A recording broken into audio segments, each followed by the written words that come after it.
Welcome to the update. I'm Talisa Ryder. The opposition says today's interest rate decision will provide little comfort to Australian households. The RBA has left the official cash rate on hold at 4.35% for June, with the board admitting Australia's economic outlook is still highly uncertain.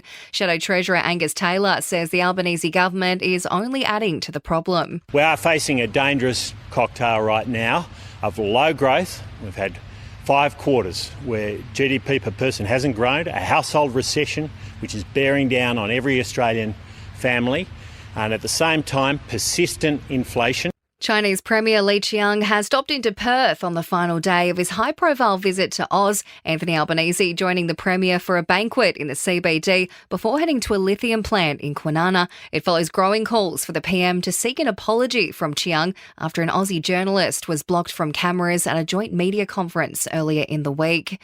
Dozens of passengers have been left stranded in New Zealand this morning after their flight was forced to make an emergency landing. The Virgin 737 was bound for Melbourne but had to be diverted to Invercargill due to an issue just after takeoff. Angus Mitchell from the Transport Safety Bureau says they're investigating whether a bird strike was to blame. There are a number of things in place to make sure that, that whilst bird strikes aren't uncommon, that they don't have catastrophic endings. And certainly we've seen here what appears to be a very safe and successful landing. New research has found 1 in 5 people with COVID take longer than 3 months to recover from the virus. International researchers have looked into the prevalence of long COVID in close to 5,000 Americans.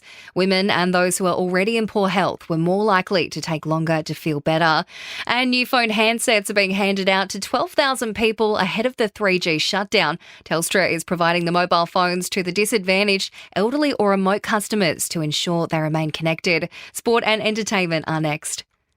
In sport, Paris Olympic organisers say they're very, very confident water quality of the River Seine will be safe for the triathlon. Despite a clean-up, recent tests have found high levels of E. coli after heavy rain.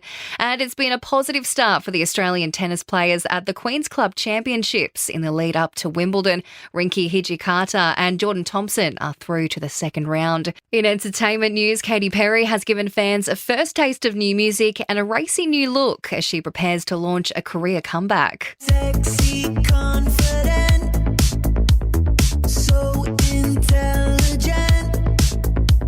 She is heaven sent, so soft, so strong. The pop star's posted a video wearing a tiny white bikini and singing along to lyrics from her song Woman's World, which will drop on July 11. And Celine Dion has made her first red carpet appearance since being diagnosed with a rare neurological disorder. The music icon braving the public with her son for the screening of her new documentary, I Am Celine Dion, in New York. And that's the latest from the Nova Podcast News team. We'll have another episode of The Update for you tomorrow.